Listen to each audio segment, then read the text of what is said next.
جو لوگ اللہ پر ایمان لائیں، کہیں کہ ہمارا رب اللہ ہے، پھر اس پر جم جائیں، ان پر فرشتوں کا نزول ہوتا ہے۔ نہ کوئی غم کرو نہ خوف، خوشیاں مناؤ جنت کی جس کا تم سے وعدہ کیا گیا تھا۔ اللہ کی ربوبیت پر اطمینان جب انسان کو ہو جاتا، میرا رب اللہ ہے، ربی اللہ، انسان کے لیے نہ کوئی کھٹکا، نہ کوئی خطرہ، نہ کوئی خوف، نہ کوئی حزن۔ جو کچھ ہو رہا ہے کس کے اذن سے ہو رہا ہے؟ اللہ کے اذن سے۔ اللہ کے اذن کے بغیر پتہ تک نہیں ہلتا۔ یہ کوئی اندھا بہرا مادہ نہیں ہے جس سے مجھے کوئی خوف ہو۔ اندھا بھینسا چلا آ رہا ہو اس سے تو ڈرنے کا ہر انسان کو ڈرنا چاہیے، نہ معلوم کس کو ٹکر مار دے۔ لیکن نہیں، اس کائنات کو چلانے والا ایک سمیع و بصیر خدا ہے۔ وہ جو میرا دوست ہے، میرا ولی ہے۔ اللہ ولی الذین آمنوا یخرجہم من الظلمات الی النور۔ اللہ اہل ایمان کا ولی ہے، ساتھی ہے، پشت پناہ ہے، مددگار ہے، حمایتی ہے۔ بتائیے جسے یقین ہو جائے کہ اللہ میرا مددگار، اللہ میرا محافظ، اللہ میرا پشت پناہ، اللہ میرا حمایتی، اس کے لیے کوئی خوف ہوگا؟ اس سے کوئی ڈر ہوگا؟ میں مثال دیا کرتا ہوں ایک بہت سادہ، پنجاب کے دیہات کی۔ تو بڑا چودھری ہے اور کوئی غریب کسان ہے۔ اس غریب کسان کے جانوروں کو ہر وقت اندیشہ ہوگا چوری کا، کوئی میری بھینس کھول کر نہ لے جائے، کوئی میرا بیل کھول کر نہ لے جائے۔ لیکن جس کے بارے میں یہ سب کو معلوم ہو کہ وہ جو بڑا چودھری ہے وہ اس کا دوست ہے، اس کی بچیا کو کوئی خوف ہوگا؟ اس کی بھینس پر کوئی ہاتھ ڈالے گا؟ اسے کوئی اندیشہ ہوگا؟ نہیں۔ کیوں؟ کہ وہ بڑا چودھری، بڑا اس کا یہاں کا سردار، جاگیردار، سب کو معلوم ہے وہ میرا دوست ہے، کوئی میرے خلاف اقدام نہیں کر سکتا۔ اس دنیا میں یہ چھوٹی سی بات اگر آپ کے دلی اطمینان اور سکون کا باعث بن سکتی ہے تو ذرا تصور کیجئے۔ میں لفظ تصور استعمال کروں گا صرف اس لیے کہ اس کا ہم جس کو کہتے ہیں ادراک اور شعور کر نہیں سکتے، اگر کے ساتھ کر سکتے۔ اگر یقین ہو کہ اللہ میرا مددگار اور یقین ہو کہ اللہ ہر آن میرے ساتھ ہے، پھر کوئی خوف؟ کس کا خوف؟ کوئی شے اللہ سے بالا تر ہے؟ کوئی قوت اس سے زیادہ طاقتور ہے؟ کوئی اس کے ارادے کو بدلنے والا ہے؟ کوئی اس کی مشیت کے آڑے آنے والا ہے؟ یہی بات ہے جو حضور نے فرمائی۔ یہ ایمان کا حاصل ہے لب لباب، کہ دیکھو اچھی طرح اس بات کو ذہن نشین کر لو، اگر تمام انسان مل کر تمہیں کوئی نقصان پہنچانا چاہے نہیں پہنچا سکتے، مگر جو کچھ اللہ نے لکھ دیا ہو، اور تمام انسان مل کر تمہیں کوئی نفع پہنچانا چاہے نہیں پہنچا سکتے، مگر وہ شے جو اللہ نے طے کر دی۔ آپ پھر میں کہوں گا ذرا طاری کیجئے، اسے فرض کیجئے، اسے سوچئے۔ اگر اس حدیث پر ہمارا دل ٹھکا ہوا ہو تو کسی سے ڈر ہوگا؟ یہ مجھے نقصان نہ پہنچا دے، یہ میری رپورٹ خراب نہ کر دے، یہ میری انکریمنٹ نہ رکوا دے، یہ میرا یہ نہ بگاڑ دے، یہ میرے یہ نقصان نہ پہنچا دے۔ اس کا ڈر، اس کا ڈر، اس کا خوف، اس کی خوشامد، اس کے لیے جا کر طرح طرح سے اپنی عزت نفس کو ذلیل کروانا اس کے سامنے، یہ سب کچھ کیوں کرتا ہے انسان؟ جب سمجھتا ہے کہ اس کے ہاتھ میں میرا کوئی نفع ہے، اس کے ہاتھ میں میرے لیے کوئی ضرر ہے، یہ مجھے کوئی غضب پہنچا سکتا ہے، یہ مجھے کوئی نقصان پہنچا سکتا ہے، یہ میرا کوئی کام بنا سکتا ہے، یہ میری کوئی ضرورت پوری کر سکتا ہے، اسی کا نام شرک ہے۔ جہاں آپ نے یہ سمجھا کہ غیر اللہ کے اندر کوئی طاقت موجود ہے، وہی شرک ہے۔ بتوں سے تجھ کو امیدیں، خدا سے نو امیدی، مجھے بتا تو صحیح اور کافری کیا ہے؟ شرک تو یہ ہے۔ جس پر بھی تمہیں یہ خیال ہے، کلمہ ہے یہ کلمہ سوم، لا حول ولا قوت الا باللہ، ذرا اس پر دل کو کبھی اگر آپ تصور کریں، پھر فرض کریں، دل ٹھک جائے اس پر، کوئی طاقت نہیں۔ یہی بات تھی جو شیخ عبد القادر جیلانی رحمۃ اللہ علیہ نے اپنی وصیت میں اپنے بچے سے کہی. 11ویں دینے والے ہیں، لیکن حضرت شیخ عبد القادر جیلانی کی وصیت اور تعلیمات کو کتنے لوگ ہیں کہ جانتے ہو؟ یہ جن مقامات تک پہنچے ہیں وہ کس چیز کی بدولت پہنچے؟ انہوں نے جو پیغام دیا وہ کیا تھا؟ اے میرے بچے، جس طریقے سے قرآن مجید میں حضرت لقمان کی نصیحتیں جو ہے نقل کر دی گئی ہیں، میں یہ عرض کروں گا بالفرض اگر قرآن حضرت عبد القادر جیلانی کے بعد نازل ہوا ہوتا تو شیخ عبد القادر کی یہ نصیحتیں بھی قرآن میں درج ہوتی. اتنی اونچی نصیحتیں ہیں. اے میرے بچے، اس حقیقت کو ذہن نشین کر لے، لا فاعل فی الحقیقت ولا مؤثر الا اللہ. اس کائنات میں نہ کوئی فاعل حقیقی ہے نہ مؤثر حقیقی ہے سوائے اللہ. کسی شے میں کوئی تاثیر نہیں اگر اللہ نہ چاہے. آگ جلا نہیں سکتی اگر اللہ نہ چاہے. پانی ڈبو نہیں سکتا اگر اللہ نہ چاہے. زہر ہلاک نہیں کر سکتا اگر اللہ نہ چاہے. کوئی چیز فائدہ نہیں پہنچا سکتی اگر اللہ نہ چاہے. تو در در پہ کیوں سر جھکاتے ہو؟ در در پر کیوں جبیں سائی کرتے ہو؟ سب کے سامنے کیوں ہاتھ پھیلاتے ہو؟ ایک اللہ سے مانگو. ایک اللہ کے سامنے زمین پر اپنی جبین رکھو. لا فاعل فی الحقیقت ولا مؤثر الا اللہ. نظر آتا ہے ہمیں کہ پانی پیاس بجھا دیتا ہے. پیاس بجھانے کی صلاحیت پانی میں نہیں ہے، اللہ کے اذن سے. کھانا بھوک مٹا دیتا ہے. بھوک مٹانے کی صلاحیت کھانے میں نہیں ہے، اذن رب میں. دیکھیے یہی یقین تھا. حضرت موسیٰ علیہ السلام کا واقعہ یاد کیجئے. سامنے سمندر آ گیا ہے. قوم دیکھتی ہے پیچھے کہ گرد و غبار کا طوفان. معلوم ہوا کہ فرعون اپنے لشکر سمیت آ گیا. لشکر جب چلتا تھا تیز رفتاری کے ساتھ تو گرد و غبار کا جو طوفان اٹھتا تھا اس کا تصور کیجیے. اور لمحہ بلمحہ وہ قریب آ رہا ہے. پوری قوم نے کیا کہا؟ اے موسیٰ انا لمدرکون. اے موسیٰ ہم کو پکڑے گئے. قرآن مجید نے تو یہاں وہ باتیں نہیں لکھی ہیں، لیکن تورات میں یہ درج ہے کہ بنی اسرائیل جھگڑنے لگے، دست و گریبان ہو گئے موسیٰ کے ساتھ. موسیٰ نے یہاں مروایا لا کر، اس سے تو ہم ہی بہتر تھے. وہاں کھانے کو ملتا تھا، زندگی تو تھی، بیگار ہم کر رہے تھے، موت تو نہیں تھی. اب جو کچھ ہوگا اس کا تصور کرو، جس طریقے سے ہمارے ٹکڑے اڑائے جائیں گے. تو لڑ رہے ہیں حضرت موسیٰ علیہ السلام سے. یہ تورات کی تفصیل ہے.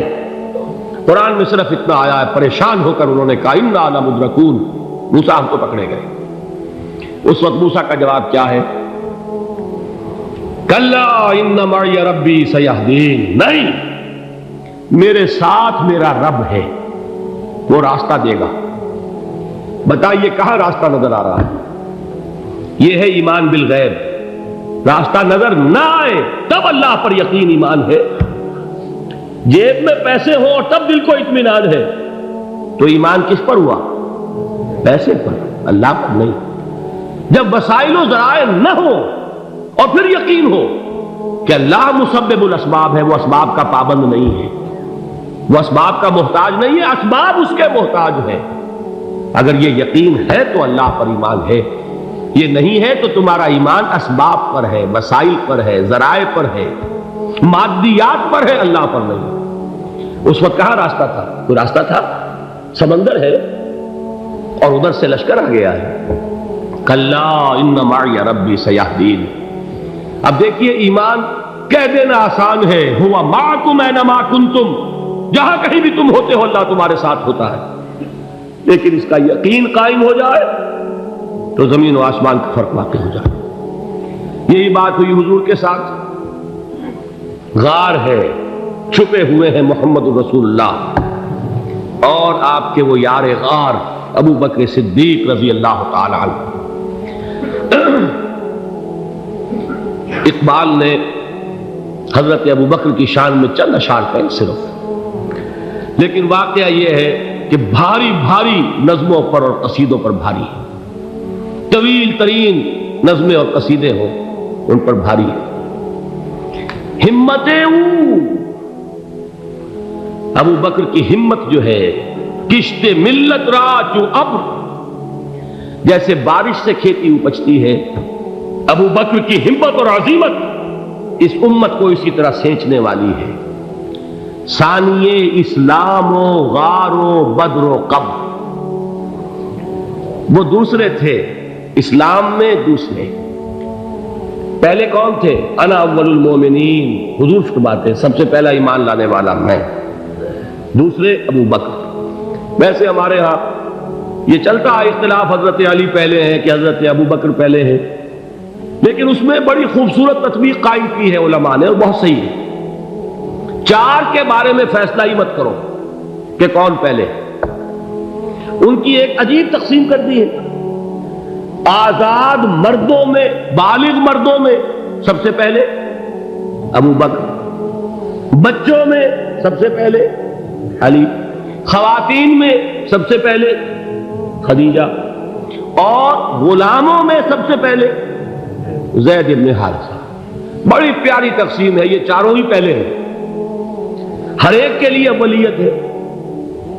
اور واقعہ یہ ہے کہ اگر زمانی اعتبار سے تعین ہوگا تو پہلے خدیجۃ الکبریٰ آئیں گی رضی اللہ تعالی عنہ، کسی اور سے بات کرنے کی نوبت بعد میں آ سکتی ہے، پہلے تو اہلیہ محترمہ سے بات ہوئی، آتے ہی پہلی وحی ہوئی ہے، ابھی تبلیغ کا حکم نہیں تھا۔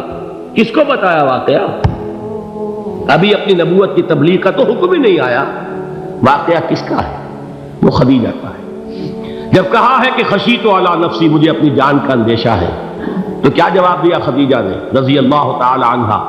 وہ صدیقۃ الکبریٰ ہے، صدیقات جو ہے خواتین ان میں چوٹی پر خدیجۃ الکبریٰ ہے رضی اللہ تعالی عنہا، اور صدیق جو مرد ہیں ان میں صدیق اکبر ہے ابو بکر صدیق رضی اللہ تعالی عنہ، لیکن صدیقات میں چوٹی پر۔ جب حضور نے فرمایا خشیت علی نفسی، کیا فرمایا، کیا عرض کیا، کیسے تسلی دی؟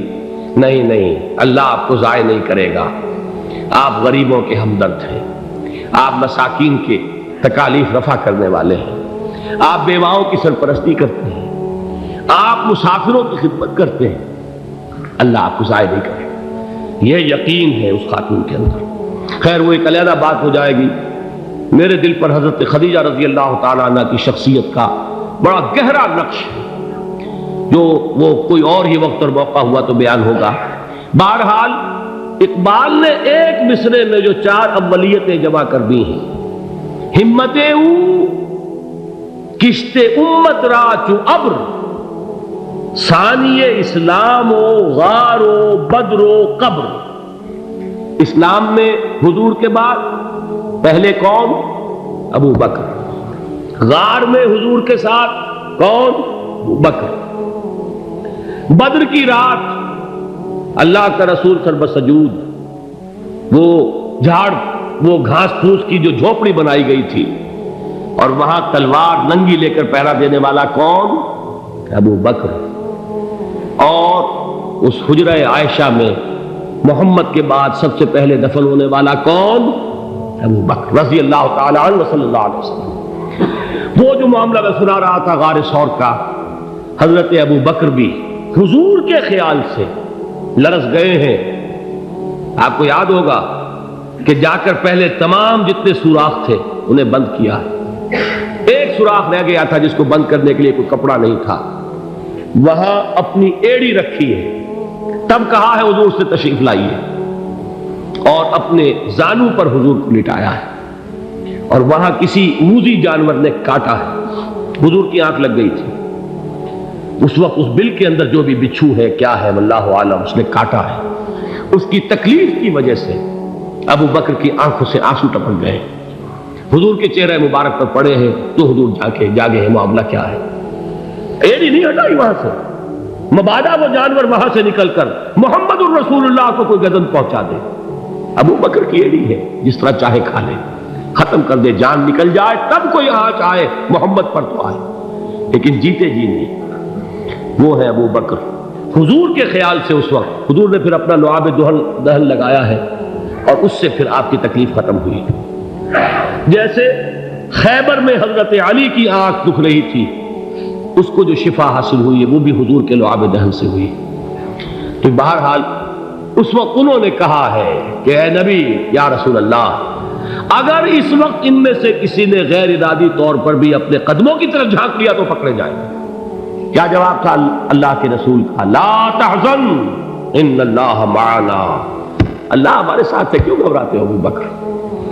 یہ ہے ایمان باللہ، میرا مالک اللہ، میرا رازق اللہ، میرا محافظ اللہ، میرا مددگار اللہ، میرا پشت پناہ اللہ، میرا دوست اللہ۔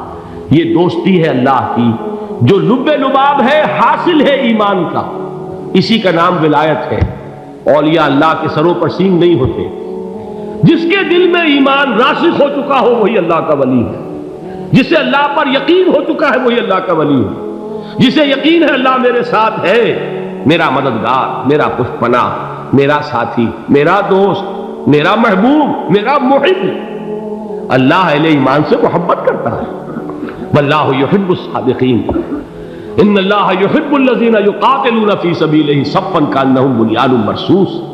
اللہ محبت کرنے والا، اہل ایمان محبوب، اور اہل ایمان محبت کرنے والے اللہ محبوب۔ والذین آمنوا اشد حبا للہ۔